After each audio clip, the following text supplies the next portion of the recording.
So hello everyone, ये मैं video आपके लिए बना रहा हूँ क्योंकि मैं इस पर आपसे बात करना चाहता हूँ कि हम लोग वेबसाइट में क्या बनाने वाले हैं। सो वेबसाइट बनाना मेरे लिए एक चीज़ है जिसका मतलब है एक इंटरफेस बनाना, जिसमें हम लोग टीचर्स खुद को, दूसरों को और स्कूल को इंटरकनेक्ट करेंगे। अब ये मैंने क्यों सोचा और इसका पर्पस क्या है। अब हमारे पास क्वेरीज होती है, क्वेश्चंस होते हैं, डाउट्स होते हैं, आइडियाज़ होते हैं, हमारे कुछ सजेशंस होते हैं, हमारे कुछ प्रॉब्लमें होती है जो स्कूल की फंक्शनलिटी से रिलेटेड होती हैं। तो उन सबको एक जगह पर लाया जाए और उन सबको एक जगह पे ला के एक ऐसा इंटरफेस बनाया जाए जिसकी वजह से स्टूडेंट, टीचर्स सबको एक साथ कनेक्ट हो सके। तो अब इससे होगा क्या? इससे हमारे आइडियाज़ आउटफ्लो होंगे, हमारे डाउट्स क्लियर होंगे, हमारी प्रॉब्लमें सॉल्व होंगी। तो ये 3 मेन ऑब्जेक्टिव है इसके। अब मैं करना क्या क्या चाहता हूँ उस साइड में, एक स्टूडेंट टीचर इंटरफेस हो जहाँ पर स्टूडेंट अपने टीचर से डाउट पूछे, जैसे एक फोरम में होता है, और टीचर्स उसके आंसर दें। Not only teachers, senior students also. Secondly, उस इंटरफेस में ऐसी चीज़ें हों जिससे जो एक्टिविटीज़ हम लोग स्कूल पे करते हैं वो डायरेक्टली अपलोड हो जाए, या अपलोड करने के बाद बहुत अच्छे तरीके से वो प्रेजेंट हो, जिससे कि स्टूडेंट को लगे कि जो उसने काम किया वो एक्चुअली स्कूल के लिए एक बहुत इम्पॉर्टेंट चीज़ है और वो उसको शो कर रहे दूसरों को।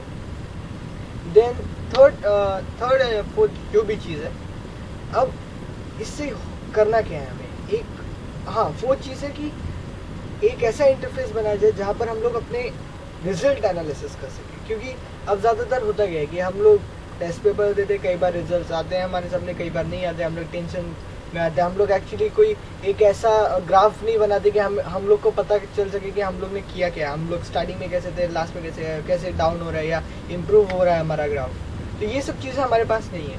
तो ये सब चीज़ें हम लोग डालें, और भी जो चीज़ें हैं जिसकी वजह से हम लोग स्टूडेंट के आर्ट को प्रमोट कर पाए, स्टूडेंट की क्रिएटिविटी को प्रमोट कर पाए, इस तरह की चीज़ें हम लोग अपने स्टूडेंट्स के लिए डाल सकें। सेकेंडली, अगर टीचर्स भी कुछ नया करना चाहते हो या कुछ बढ़िया या कुछ समथिंग अमेजिंग करना चाहें तो वो भी अपने हमारे साथ कनेक्ट हो सके। तो ये एक इंटरफेस होगा जहाँ पर स्टूडेंट और टीचर और जो भी और लोग हैं सबको एक साथ कनेक्ट हो पाए, और वो कनेक्ट होने के बाद अपने आइडियाज़ को और अच्छे से यूज़ करें और बढ़िया बनाएं, और एक्चुअल में एक नया इन्वायरमेंट क्रिएट हो स्टूडेंट्स के लिए, मीन्स जो बहुत क्रिएटिव हो, जहाँ पर स्टूडेंट्स एकदम फ्रैंक हो अपने टीचर्स के साथ, means Frank in the sense respect करते हो, उनसे कोई प्रॉब्लम ना हो, प्रॉब्लम इन द सेंस कि हमारे सारे डाउट्स क्लियर हो जाए, और हम लोग जो नई चीज़ करना चाहें उसके लिए हमें एक पाथ पता चल जाए कि स्कूल पे अगर हम लोग ये करना चाहें तो हम लोग ये कर सकते हैं, ये कर सकते हैं, ऑल दैट स्टफ। तो ये तो हो गई हमारे विजन की बात। अब अगली चीज़ आती है कि हम लोग बनाएंगे कैसे। अब इसका आंसर है सबसे बढ़िया HTML5। अब HTML5 मैं इस वजह से बोल रहा हूँ क्योंकि इसमें कई सारी चीज़ें इंट्रोड्यूस हुई हैं जो प्रेजेंटेशन को एक नए लेवल पे ले जाती है। जैसे अगर हम लोग बात करें HTML4, जो इसका पुराना वर्जन था जो 1999 या 2002 में आया था, तो इसकी खास बात क्या थी कि ये उस समय नया था। तो अब जो चीज़ें हम लोग नॉर्मली देखते हैं, जो अभी हम लोग फेसबुक का इंटरफेस ही देख लें, वो तब उस समय वैसा नहीं था, गूगल वैसा नहीं था, बट उस समय की ज़रूरतों के हिसाब से बढ़िया था। देन उसके बाद इंट्रोडक्शन हुआ फ्लैश का, और भी कई सारे गेमिंग इंटरफेसेस हैं। तो उन सब के लिए हम लोग को प्लगइन्स डालने पड़ते थे, अगर आपको याद हो कि download this plugin to run this, download that plugin to run this. तो ये सब प्लगइन्स थे। तब 2011 या अगर सही बोलूँ तो दिसंबर 2010 को क्या हुआ, ये हमारा W3 वॉट्सवैक वेब कॉन्स्ट्रीम है, उसने एक स्टैंडर्ड बनाया ये सब चीज़ों को हटाने के लिए कि हमें एक यूज़र को जब वो प्लगइन डाउनलोड करता है 100 MB का, वो जब काम नहीं करते तो बहुत बड़ा सर दर्द होता है और डाटा पैक भी बहुत बर्बाद होता है अगर आप लिमिटेड यूजर्स है तो। तो WhatsApp ने किया क्या, एक नया स्टैंडर्ड बना दिया, दैट इज HTML5, जो कि अभी भी अंडर डेवलपमेंट में है। तो अब हम लोग अंडर डेवलपमेंट में हैं, लेकिन हम लोग इसे यूज़ कर सकते हैं। तो कुछ छोटे मोटे ट्विक्स के साथ, आई मीन ट्विक्स नहीं, छोटे मोटे टैग्स लगा के उसमें हम लोग यूज़ कर सकते हैं। और उनसे होता क्या है कि जिस चीज़ को हम लोग को दिखाने के लिए एक पेज प्रोग्रामिंग लिखनी पड़ती थी, वो हम लोग एक दो लाइन के अंदर पूरा कर सकते हैं। तो ये है HTML5। तो अब इसके साथ और क्या क्या चीज़ें हैं, इसके साथ जावा में कुछ जावा स्क्रिप्ट में कुछ नए इंट्रोड्यूस हुए। इसमें CSS3 इंट्रोड्यूस हुआ, जो समझ गया ना। अब ये तो चीज़ें रही जो इंट्रोड्यूस हुआ। अब लेकिन एक चीज़ और इंट्रोड्यूस, जो SVGs था, जिसके बारे में मैं आपसे बाद में बात करूँगा जब हम लोग ट्यूटोरियल्स कर रहे होंगे। अब इसके साथ हुआ क्या कि अब जो कुछ भी हम लोग बनाना चाहें, हम लोग गेम बना सकते हैं HTML के थ्रू, जावास्क्रिप्ट और CSS यूज़ करके।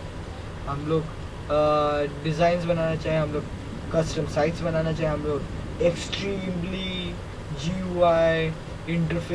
GUI बनाना चाहे जो एकदम बवाल हो, जो जिससे हम लोग दूसरों से कनेक्ट कर सके थ्रू एनिमेशन, वो भी कम कोडिंग में और बिना ज़्यादा दिमाग लगाए, सिंपल चीज़ें यूज़ करके।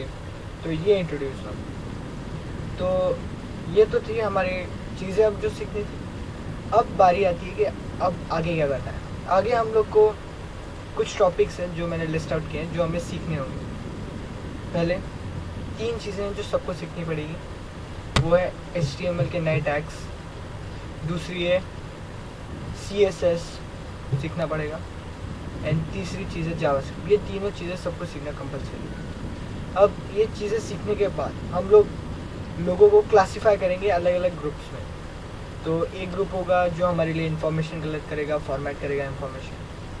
एक ग्रुप होगा जो ग्राफिक डिज़ाइनिंग में जाएगा। एक अगला ग्रुप होगा जो बैकएंड यानी कि PHP और जो एक्सट्रीम कोडिंग होगी अपने पेज के इंटरफेस के इंटरकनेक्शन वगैरह करने के लिए, तो वो करेगा। और एक जो होगा वो हमारे पेज का लेआउट बनाएगा। और एक आखिरी बंदा जो ग्राफिक्स पे काम करेगा, एनिमेशंस। और एक स्पेशल बंदा होगा जो गेमिंग पे काम करेगा, या फिर बोलूँ छोटे बट बेहतरीन ऐप्स बनाने, जिसके लिए आपको इन सब चीज़ों की ज़रूरत पड़ेगी। तो ये आखिरी वाला काम बहुत इंटरेस्टिंग है, लेकिन बहुत मुश्किल है, क्योंकि आपको उसके लिए बहुत कुछ सीखना पड़ेगा। तो ये थी हमारे इस सेशन की briefing. I hope you have enjoyed it. Thank you.